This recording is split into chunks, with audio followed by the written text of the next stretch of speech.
Bienvenue à ce numéro du Journal des Journaux, paru du 20 au 26 mai 2024. Une semaine qui marque les 10 mois de gouvernance du CNSP.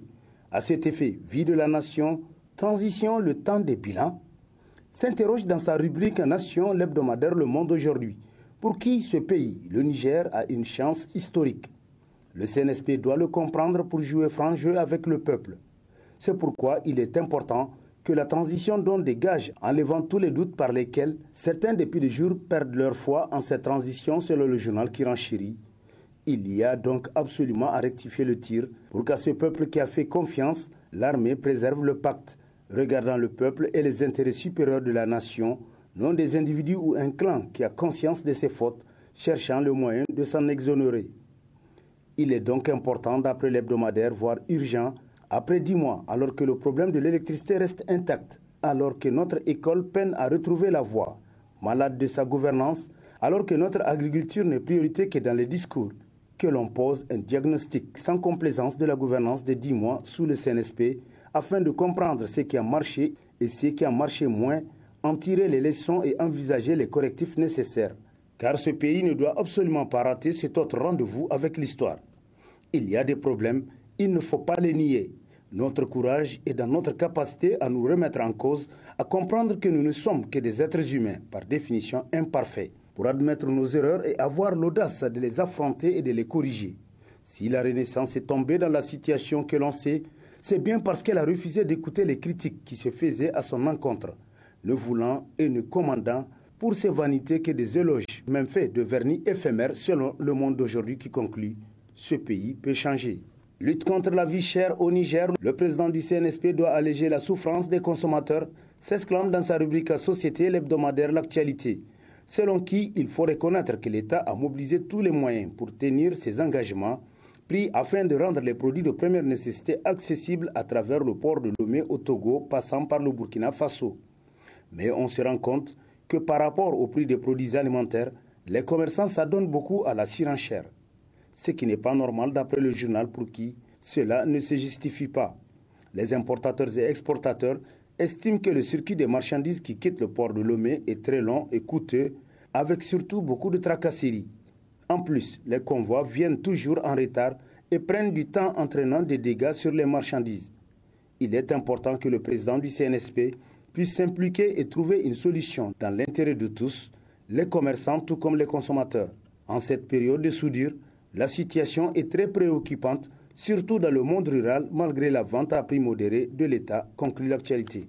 Refonder les mœurs à titre pour son éditorial l'hebdomadaire L'éclosion, pour qui leader qui ne dirige pas, religieux qui n'officie pas, travailleur qui ne travaille pas, fonctionnaire qui ne fonctionne pas, étudiant qui n'étudie pas, journaliste qui n'informe pas, sage qui ne s'agisse pas, etc. Notre société est profondément malade. Évidemment, dans ces différentes catégories, il y en a qui tentent tant bien que mal de s'acquitter correctement de leurs devoirs. Cependant, la majorité fait autre chose selon le journal qui poursuit. L'autorité est souvent victime en demandant qu'on propose des gens à nommer parce que ceux qui ont cette responsabilité préfèrent toujours placer leurs proches ou celui ou celle qui défendra leurs intérêts personnels et ne le fera sans ombrage. Ils sont les chefs et comptent le demeurer, quitte à compromettre le bon fonctionnement des services. Ils sont arrogants du fait du complexe de supériorité qui les habite. Ils se font entourer des plus médiocres qu'eux pour se sentir à l'aise en mettant à la touche les cadres valeureux dotés d'une haute technicité. Ils n'écoutent que les colporteurs et autres spécialistes de la calomnie qui viennent leur dire « un tel ne vous aime pas, il cherche votre place ». Et cet un tel, quelle que soit sa compétence, est alors mis à l'écart, mis hors état de nuire au poste du patron des lieux. Conséquence, rien ne marche. Personne ne se soucie de la qualité du rendement. Chacun se recroqueville sur son salaire et ses intérêts personnels. Le CNSP, malgré sa ferme détermination à faire avancer le pays sur tous les plans, est aussi victime de cette mesquinerie d'après l'éclosion pour qui ça crève l'œil que les autorités actuelles peinent dans certains cas à mettre la main sur les bonnes personnes capables de faire progresser le Niger. Dessin morbide et errance politique à Abidjan, le nouvel hib de fugitifs titre à sa une l'hebdomadaire Le Courrier qui nous apprend que Oumoudou, Massaoudou, Al-Kash et les autres sont loin d'avoir tourné la page. Et pour cause, selon des sources crédibles, Abidjan, la capitale de la Côte d'Ivoire, est devenue leur nouvel hub. Ils y seraient la semaine dernière. À Abidjan, Oumoudou, Hassoumi, Al-Kash, Indatou et les petits poussés qui s'agitent comme des forcenés sur les réseaux sociaux sont tous là. Un hasard? Se demande le journal qui s'exclame nullement. Si en quittant Abuja pour Abidjan, ils se sont éloignés de Niamey d'un point de vue géographique, ils s'y sont en revanche rapprochés sur le plan politique. C'est à Abidjan et nulle part ailleurs au sein de la diaspora nigérienne que le PNDS compte le plus grand nombre d'adeptes. La bande à Oumoudou n'est donc pas un terrain inconnu, nous apprend l'hebdomadaire qui poursuit. Le choix d'Abidjan pour y établir le nouveau quartier général des apatrides présente ainsi un double avantage pour Oumoudou et ses camarades d'infortune. D'une part, il pourrait y bénéficier d'une masse critique de compatriotes de même acabit et compter sur la générosité calculée du chef de file des chefs d'État aveuglément dévoués à la défense des intérêts français. Tel est le sacerdoce, se nourrir continuellement de dessins morbides et errer sans fin, conclut le courrier. Préavance de 400 millions de dollars US entre Niger, CNPC, comment Niamey a dribblé Paris pour marquer le but, s'interroge l'hebdomadaire satirique Le Canard en furie, qui nous apprend que pour recevoir 400 millions de dollars US, l'État du Niger et CNPC étaient convenus de l'ouverture d'un compte spécial dans une banque marocaine ayant déjà une filiale au Niger. Ce circuit bancaire inhabituel n'a pas permis à la France de faire main basse sur une partie de ce montant au titre de la garantie de la Banque de France, une pure escroquerie grâce à laquelle la France a toujours exploité ses anciennes possessions coloniales. On parle de la moitié de ce joli pactole pétrolier qui a ainsi échappé à la voracité de la France, et ce qui constitue sans doute un trou dans sa balance de paiement vis-à-vis du Niger qui était habituellement en sa faveur avant l'avènement du CNSP. Fou furieux, Emmanuel Macron, le président français a tout simplement ordonné à un de ses valets ouest-africains, en l'occurrence Patrice Talon du Bénin, de menacer de bloquer l'embarquement du pétrole brut nigérien dans les navires qui accostent dans les eaux intérieures béninoises.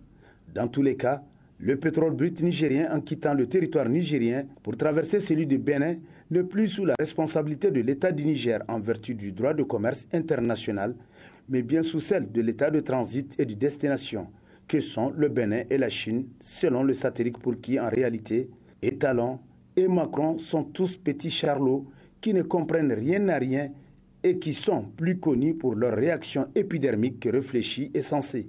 Ce coup de maître qui avait consisté à mettre hors jeu la France de ce préavance est à inscrire à l'actif du génie du Premier ministre Zen qui connaît assez bien les rouages bancaires pour contourner la BCEAO et l'Hexagone, conclut Le Canard en furie. Région de Niamey, construction d'échangeurs, les dessous d'un business qui a élagué les bretelles, titre à sa une le bimensuel Écho du Monde. Pour qui l'irrégularité est ici très grave pour un régime, celui de Issifou Mahamadou qui venait juste de démarrer un mandat de 5 ans avec des grandes ambitions pour le pays de réaliser des infrastructures d'envergure pour doter le Niger d'un cadre agréable en matière de routes et de grandes bâtisses dignes des villes modernes en ce monde.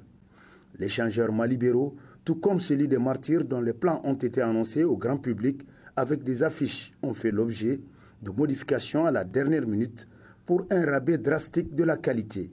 Ces infrastructures ont été simplifiées avec des bretelles élaguées alors que les coûts n'ont pas connu de changement à la baisse, constate le journal pour qui la COLDEF a une tâche immense au-delà des dénonciations, car elle doit fouiner comme elle le fait actuellement à l'Assemblée nationale et à la CENI, où des dépenses injustifiées ont été le jeu favori de certains responsables politiques. Les cas sont légion dans toutes les localités où tous ces marchés publics ont été exécutés sur toute l'étendue du territoire du Niger.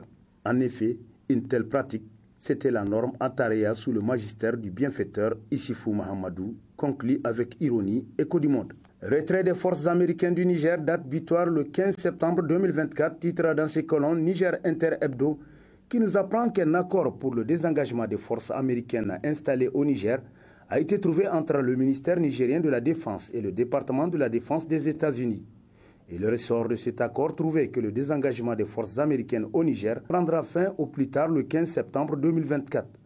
Les deux parties en conclave du 15 au 19 mai à Niamey dans le cadre d'une commission mixte de désengagement devant coordonner le retrait ordonné et sécurisé des forces américaines.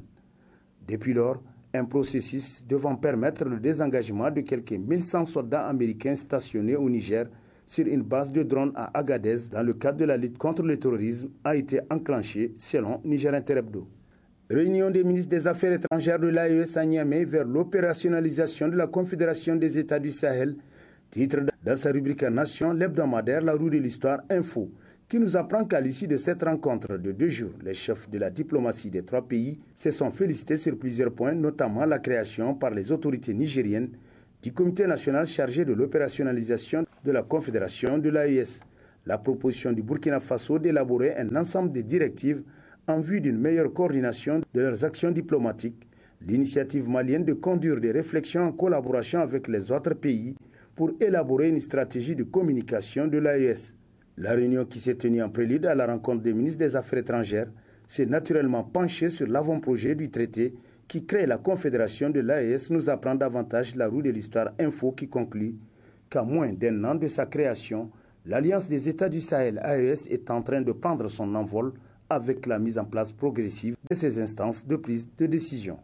Frontière Bénin-Niger, le contournement par voie fluviale désormais fermé, titre dans ses colonnes l'hebdomadaire Le Nouveau Républicain, qui nous apprend qu'alors que les autorités nigériennes ont maintenu la fermeture de la frontière entre le Niger et le Bénin, Cotonou vient de durcir le temps en fermant également le contournement par voie fluviale qui servait d'alternative aux usagers.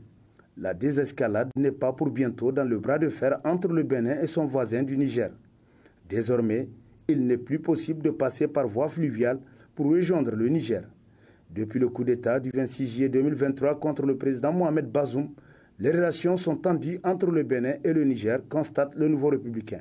Ensablement du fleuve Niger, un problème qui persiste chaque année et trouble la quiétude des riverains, titre dans sa rubrique Société, le quotidien public Le Sahel, qui rappelle que le fleuve Niger est l'un des fleuves les plus longs de l'Afrique.